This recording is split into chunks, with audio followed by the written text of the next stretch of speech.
Okay, so how many causes of action are there, no? There were, no? There are pala. There are multiple causes of action. So under the rules of court, di ba, cause of action is the act or commission by which a party violates a right of another. In this case, there were multiple causes of action such as yung civil liability arising from delict that Martina Gicali can file against Alexander Bongkan. Kasi negligent nga daw siya allegedly, reckless imprudence yan. That's one cause of action, one right violated. No, using na rin yung kaso sa San Miguel Brewery, 1969 case. Ano pa another? Quasi-delict, di ba? That Martina can file against Pantranco and Alexander Bungkan. So, multiple causes of action. Okay. Special civil action tayo, no? Yung next, no? It's the enjoinder of causes of action, di ba? Ano yung second condition? Di ba? Ito. Shall not include special civil actions or actions governed by special rules, no? So, covered din dito yung special proceedings. Hindi pwede. Why? No? Bago natin itackle to, bakit po? Kasi, kakaiba po ang procedure pag special civil action, special proceedings, compared sa ordinary civil action. Example, no? Sa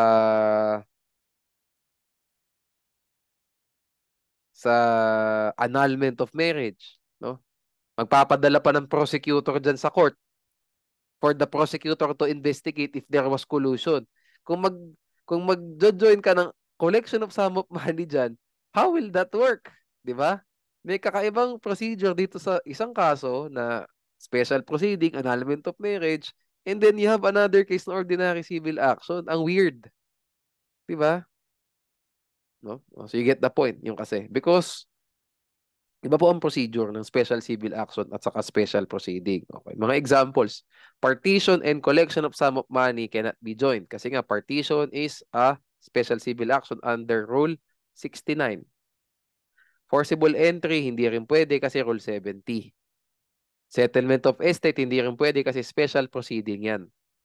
Habeas corpus and certiorari cannot be joined because the two remedies are governed by different set of rules. In the case of Caballes versus Court of Appeals, habeas corpus is a special proceeding, certiorari is a special civil action under Rule 65. So, hindi pwede. Tandaan niyo yan. So, paano pag dalawang forcible entry cases? Sabihin natin, dalawang property, sabihin natin, magkatabi yung property. Sabihin natin, binili pareho ni A, so kay A pareho. So, dalawang lots. Sabihin natin. Yung pareho pong lote na to, inukupahan lang ng isang tao. 500 square meters, 500 square meters. So may hati sa gitna. Yung dalawang property na to, isang tao lang ang umukupa laban kay A. Si A ang may-ari ng property. So pwede mag-file si A ng forcible entry case. Tanong, pwede ba forcible entry case isang kaso lang tapos yung dalawang property? The answer is no. How many causes of action are there? Tama nga naman, dalawa. Kasi iba yung right violated dun sa unang lote, iba yung right violated dun sa second, iba yung right violated dun sa second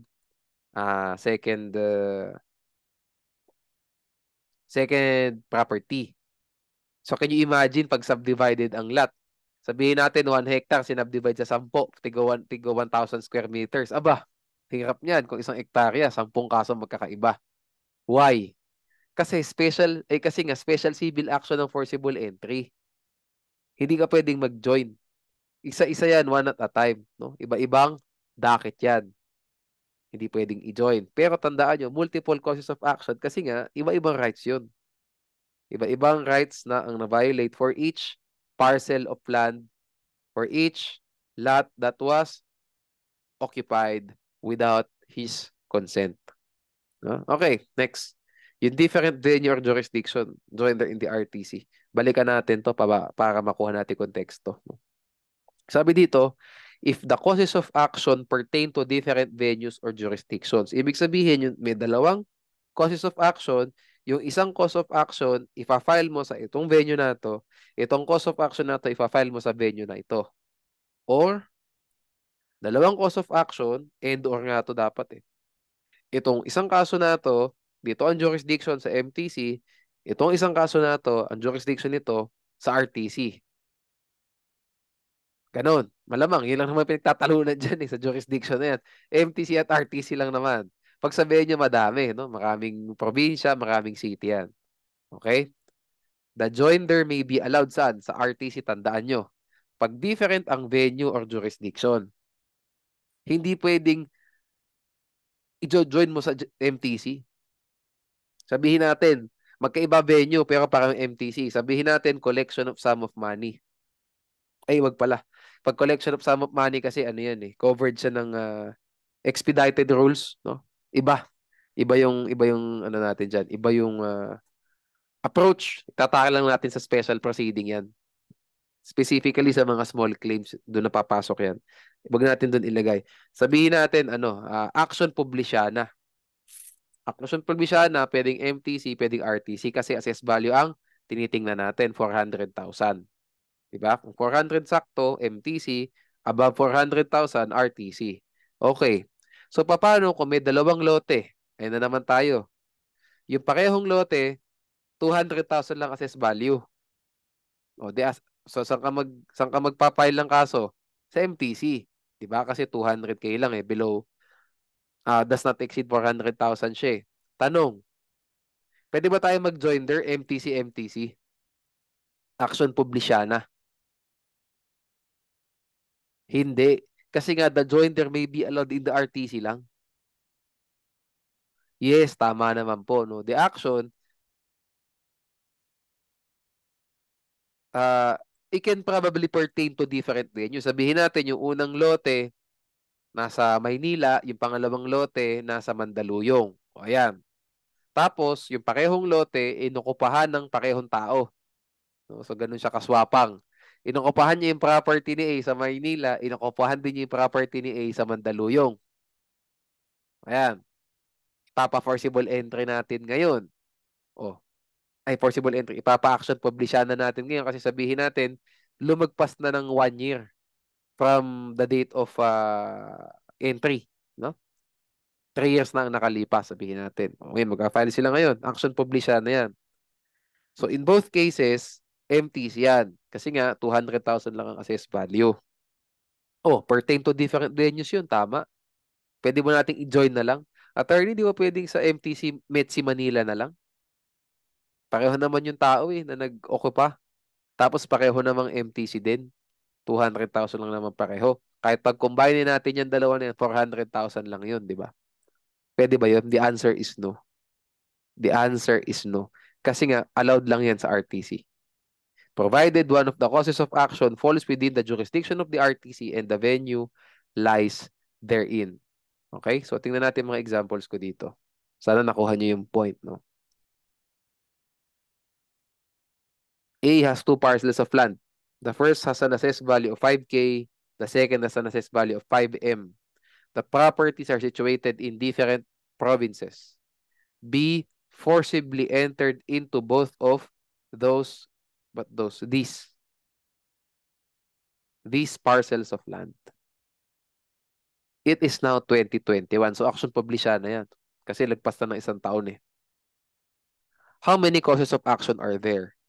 There were 2 causes of action, di ba? Since 2 separate properties were entered into without the consent of A. No? Should A file an ejectment suit or an action publishana? Action publishana kasi nga more than 1 year. Or 1 year has elapsed from the time of the entry. Okay?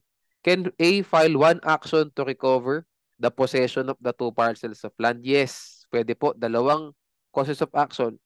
1 action na lang. 1 case. Pwede.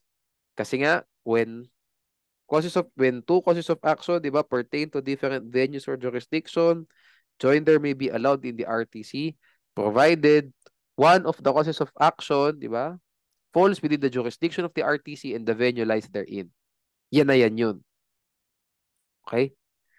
Kalahin mo, subconsciously, nakabisado ko yung nakasulat. That's good. Okay, next tayo. Okay. Next. Ito yung mga sinabi ko na kanina. Two parcels of land, assessed value of 5,000, situated in different provinces. Be forcibly entered into both these parcels of land, no? Of land. in 2019. It is now 2021. So action publish siya na ulit, no? Can A file one action to recover the possession of the two parcels of land? No. Kasi MTC nga. Hindi ka pwedeng mag-join there sa MTC, sa RTC lang dapat. Under the third condition. Next question, can this be covered by the totality rule? No. Kasi the totality rule applies sa amount of claim or demand lang. Monetary in nature. Monetary claims. In this case, hindi naman po monetary ang claim eh. Di ba? Property. No? Okay. I think you get the point, no? Tandaan nyo lang po, no?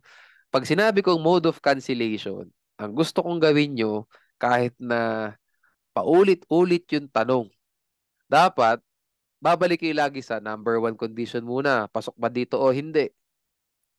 Aba, pag two parties lang yan, pasok. Kasi kasi malamang sa malamang hindi na kailangan mag-comply sa joinder of parties, 'di ba? Kaya sa taas ulit, no? Tingnan niyo 'yan, 'di ba? O dito.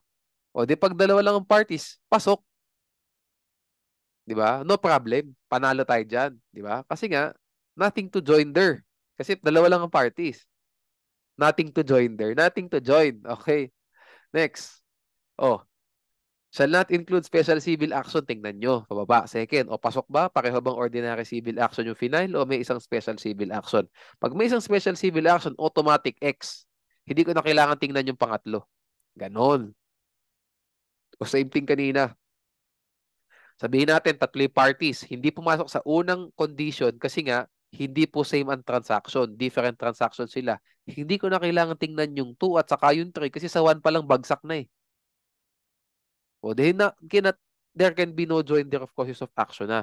The causes of action must be tried separately. Ganon. Pagpasok sa 1, punta na ako sa 2. Pag sa 2 hindi pasok, o di wag ko na tingnan yung 3 at saka 4. Pag sa 3 pasok, malamang pasok din sa, you get the point. Malamang pasok din sa 4 kasi nga sabi ko kanina, hindi naman ito ganun ka important compared dito. Kasi kung gagamitin na lang natin totality rule, aba, mag-BP 129 na tayo. Yun lang naman ang point ko. Ganun po ang style. Okay? 1 muna. Okay, pag yes, 2 tayo. Pag yes ulit, mag 3 tayo. Ganun. Okay, sige. I hope na-get natin, no? Okay, misjoinder and joinder of causes of action. So, ang misjoinder of causes of action, ibig po sabihin yan in Tagalog, pinagsama pero dapat hindi naman pinagsama. Pag sinabi mong non-joinder, hindi pinagsama. Okay? At all. Pag sinabi mong misjoinder, ulitin ko, labo. Pag sinabi mong misjoinder, i-join mo pero hindi dapat. Pag sinabi mong non-joinder, hindi mo talaga pinag-join at all. So, walang problema. Doon muna tayo sa non-joinder. Sa non-joinder po, tandaan nyo, the court cannot compel the plaintiff to join his causes of action in one suit kahit na pwede. Aba, pasok sa lahat ng conditions, dalawa talaga yung causes of action, hindi mo pwedeng pilitin. Kung ayaw, wag. Okay? Permissive in nature. No? Unless papasok tayo dun sa mga later on na lang yun, no? Yung mga necessary parties, indispensable parties. Later on na yun. Specifically sa necessary parties. Kasi sa necessary parties, ano eh, the court can order, di ba? The inclusion of the other parties do sa case. Pag hindi kinumply yun nung plaintiff, mawi-waive yung claims niya against those parties, necessary parties who were not included or that were not included kung corporation yan. Anyways, later on na lang yun, no? Basta. Meanwhile, for non-joinder of causes of action, the court cannot compel, no? As a rule, ayan, the plaintiff to join his causes of action in one suit, no? Because permissive in nature. O paano pa pag nagkaroon ng misjoinder? Misjoin causes of action may, tandaan nyo ha, may, on motion of a party or on the initiative of the court. So, pwedeng upon motion, pwedeng motu proprio. Misjoin causes of action can be severed and proceeded with separately. In the case of Ada versus Bailon, no, the word is may. Therefore, misjoined causes of action can be tried in the same action if the court did not sever them. Okay? So, ibig po sabihin yan, kung nagkaroon ng oversight, sabihin natin, sabihin natin, ano ba maganda? Ayun, sabihin natin, different transaction, si A may utang kay, si A, nagpautang kay B, si A nagpautang din kay C. Parehong hindi nakabayad. Ang ginawa ni A, kahit na different yung transaction, nag-one action siya, A versus B and C. Hindi nakita nung court, hindi nag-initiate yung court na i-separate, no? I-sever. Hindi rin nag-file ng motion si B, si B, at saka si C to sever the case. To sever the case into two actions. Walang gumalaw. Nakaakyat ng CA, nakaakyat ng Supreme Court. Sabihin natin nag-grow later on. Sabi ng court, sabi ng court, no, final and executory judgment, B and C are liable to Mr. A. No, sa utang, no, sabi. Is the judgment void? No. The judgment is valid despite there being a misjoinder of causes of action. Why? Kasi nga may. Unang-una, hindi naman shall. So kung nagkaroon ba ng misjoinder, okay lang. Tuloy lang ang buhay. Tuloy lang ang kaso. No problem. No? The word is may. Therefore, misjoined causes of action can be tried in the same action if the court did not sever them. So, the judgment will not be void just because may misjoinder of causes of action. Tandaan natin, no? No problem, no? No problem. May defect lang kasi nga misjoinder, pero tuloy pa din, no? At valid pa rin yung proceedings. Okay. Sa next video natin, medyo tinagalan natin talaga yung BP, yung general principles, BP 1 to 9 hanggang rule 2 kasi ito yung foundation of everything eh. Again, sasabihin ko sa inyo ganyan ang remedial law. If you lay the groundwork properly, if you lay the foundation properly, parang kaso lang, di ba? If you lay the foundation properly, mas dadali yung mga next rules.